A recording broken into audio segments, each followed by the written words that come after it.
안녕하세요 여러분. 오늘은 정말 충격적이면서도 시원한 사연을 가져왔습니다. 바로 허세 부리는 초등학교 일진들을 완벽하게 참교육한 이야기인데요. 요즘 뉴스를 보면 촉법 소년들의 범죄가 정말 심각해지고 있죠.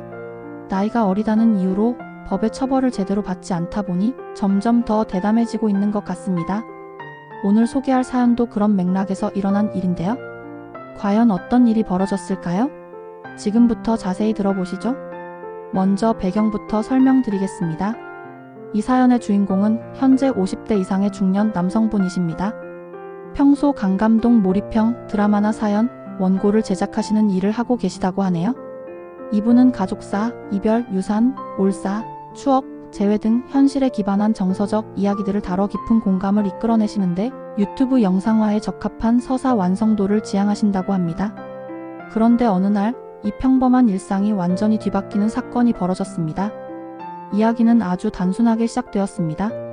주인공분이 평소처럼 길을 걷고 있었는데 갑자기 누군가가 뒤에서 자전거를 타고 와서는 어깨를 들이받고 지나갔다고 합니다. 처음에는 실수했구나 생각하며 그냥 넘어가려고 했대요. 하지만 그 아이들의 행동은 여기서 끝나지 않았습니다. 뒤돌아보니 그 아이들은 초등학교 고학년 정도로 보이는 남학생들이었습니다. 그런데 이 아이들의 행동이 정말 가관이었다고 하네요. 자전거를 타고 지나가면서 일부러 어깨를 들이받고는 뒤에서 키득키득 웃으면서 뭔가 말을 하고 있었답니다. 목소리가 잘 들리지는 않았지만 분명히 조롱하는 듯한 톤이었다고 해요. 주인공분이 그냥 무시하고 계속 걸어가는데 이번에는 아예 앞에서 자전거를 막아서더랍니다. 그리고는 이런 말을 했다고 해요. 아저씨 길 막고 있으면 어떡해요? 비켜주세요. 완전히 적반하장이죠?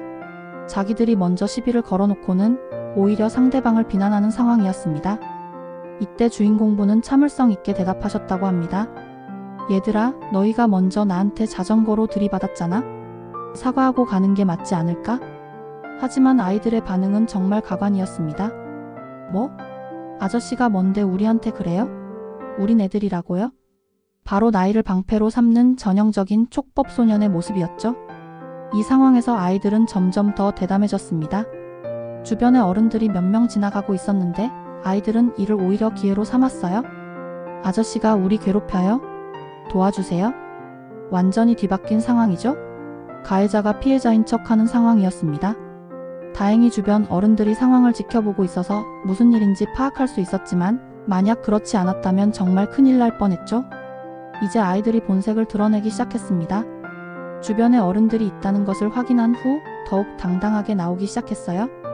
아저씨 우리가 애들인 거 알죠? 우리한테 뭘 어떻게 하겠다는 거예요? 경찰 불러도 소용없어요? 우린 미성년자라고요? 정말 기가 막힌 상황이었습니다. 이 아이들은 자신들이 촉법소년이라는 것을 완전히 악용하고 있었던 거죠. 주인공분도 이제 참을 수 없는 지경에 이르렀습니다. 하지만 여전히 이성적으로 대응하려고 노력하셨다고 해요. 너희들 부모님이 이런 모습을 보면 어떻게 생각하실까? 그리고 나이가 어리다고 해서 뭘 해도 된다고 생각하는 거야? 하지만 아이들의 대답은 더욱 가관이었습니다. 부모님? 우리 엄마 아빠는 우리 편이에요? 아저씨 같은 사람들이 우리를 괴롭힌다고 하면 더 화낼 거예요? 바로 이때였습니다. 주인공분이 갑자기 무언가를 깨달으신 것 같았어요. 그리고는 이렇게 말씀하셨다고 합니다. 그래, 너희들 말이 맞다. 나는 어른이고 너희들은 아이들이지. 그럼 어른답게 행동해보자. 아이들은 이 말을 듣고 승리한 줄 알고 좋아했습니다. 하지만 그들은 곧 자신들이 큰 실수를 했다는 것을 깨닫게 됩니다. 주인공분이 갑자기 휴대폰을 꺼내서 전화를 걸기 시작했습니다. 아이들은 처음에는 경찰에 신고하는 줄 알고 더욱 당당하게 굴었어요. 경찰 불러도 소용없다니까요? 하지만 주인공분이 전화를 건 곳은 경찰서가 아니었습니다. 여보세요? 혹시 초등학교 교무실인가요? 아이들의 얼굴이 순간 굳어졌습니다.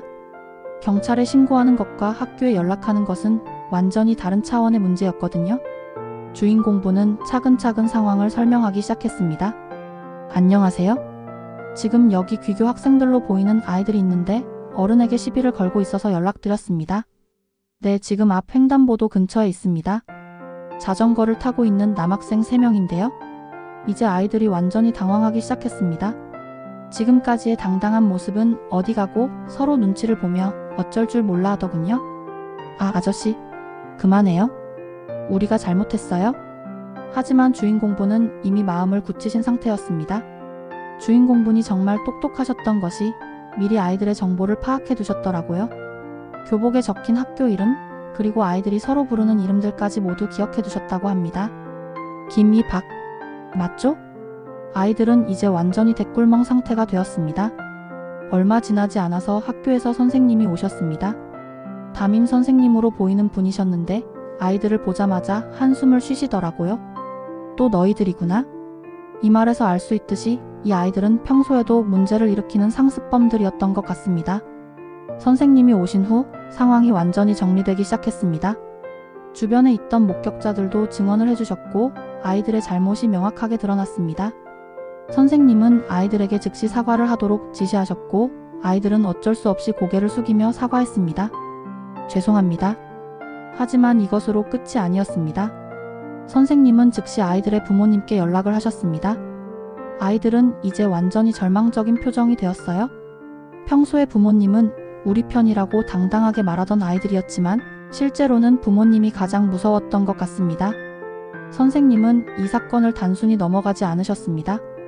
학교에서 정식으로 선도위원회를 열어서 이 아이들에 대한 교육 방안을 논의하겠다고 하셨어요.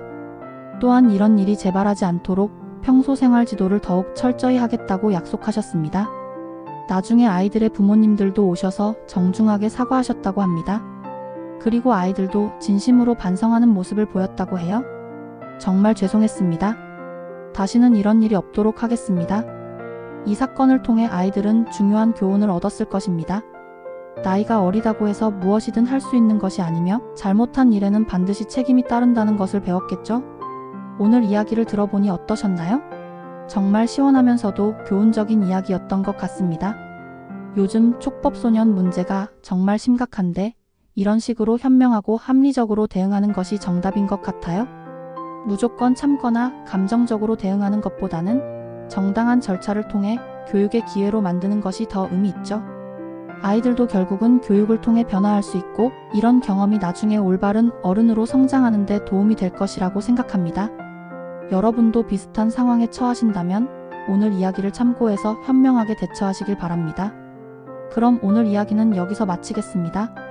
다음에도 더 재미있고 교훈적인 이야기로 찾아뵙겠습니다. 구독과 좋아요도 잊지 말아주세요. 감사합니다.